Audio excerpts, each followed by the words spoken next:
Inflation for everyday goods and necessities in America is getting out of control in 2025. If you don't believe me, just stick around as I highlight some of the most basic things that humans need on a daily basis and how much their prices have gone up from just a year ago.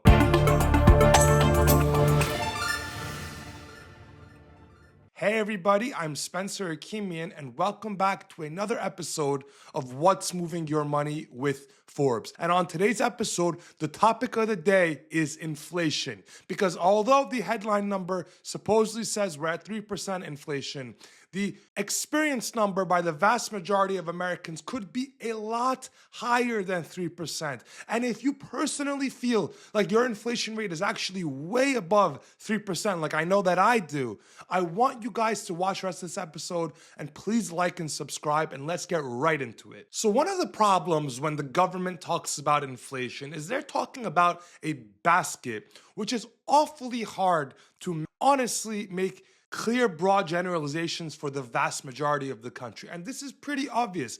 One person may consume a lot more beef, while another person may consume a lot more chicken. So in the same exact year, beef prices may go up a lot while chicken prices stay flat. Those two people can experience quite different inflation levels just by living the same life that they lived last year, which in theory is the idea why we measure inflation to begin with. Another example is, let's say you live in a city like New York. Well, most likely you will not drive a car if you live in a city like New York. But let's say you live in the suburbs of Atlanta, Georgia. You will almost certainly have a car. And as an example, when car prices go up, somebody in New York will not experience the inflation as severely as somebody in the suburbs of Atlanta would have. So it is therefore pretty complicated to try and measure this. But for the purposes of this episode, what I did is I want to look at some things that almost everyone, regardless of where you live in this country, has to pay for. And it's food prices at a supermarket, and then it's electricity prices at home.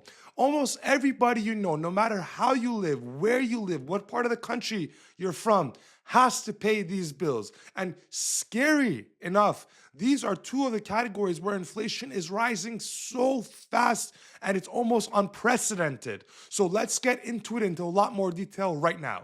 So if you look at food prices here in the United States, depending on how you specifically measure it, you're going to get an inflation rate somewhere between 4 and 6%. But if we just use the midpoint of that and say food inflation is 5%, which is what reputable non-government agencies are also putting it at, we get a very alarming picture. Food prices are up 5%, not because we have some kind of mass labor shortage like we did during COVID, or because supply chains are very mixed up as they were in the immediate aftermath after COVID. Food prices in the United States are up because we have tariffed food so heavily from our main trading partners, including Mexico, Canada, and Brazil, that our food prices have simply had no choice but to go up. Supermarkets operate on very thin profit margins, 1, 2, 3%. They do not have so much room to absorb the cost of these tariffs. So what they had to do is they had to immediately pass it on to consumers. Yes, when you talk about a tech item that might have a 50% profit margin as an example, yes, a 10% tariff can be absorbed in the corporate profit margin and not go through to the consumer. But that is not the case at all when it comes to something as competitive and as saturated as the food industry. And therefore, all the costs get pushed to you as a consumer. As an example, if you are someone that buys ground beef, you notice how crazy the inflation is. My prices are up 30% since last year. I purchase ground beef for myself every weekend. They're up 30%. How about coffee prices? Ground coffee beans. They're up almost double since January. They're up 75%. I look at my receipts all the time. This is firsthand evidence. This is not something I heard. This is something I'm living on a daily basis, and I'm sure many of you are living the exact same experience. So comment where you are seeing the most food inflation in your life. And now finally, to wrap up today's episode, let's talk about electricity. If you go back a few episodes, I did a full episode about how much electricity prices in America have gone up, largely due to AI, but also due to the fact that we currently have massive trade disputes with our neighbors up north, the Canadians, which supply a great amount of the natural gas we get in this country through their own pipes. So we have a two-headed monster here, but nonetheless, Axios ran an amazing study a few days ago that showed that electricity prices in certain states, especially in AI-heavy states like New York, Virginia, Texas, etc., are up 30% since last year. 30%. I have people in the New York suburbs that I speak to that their bills are up 50%. Middle class, everyday working people that out of nowhere, one of their biggest utility costs is now up 50%. 50.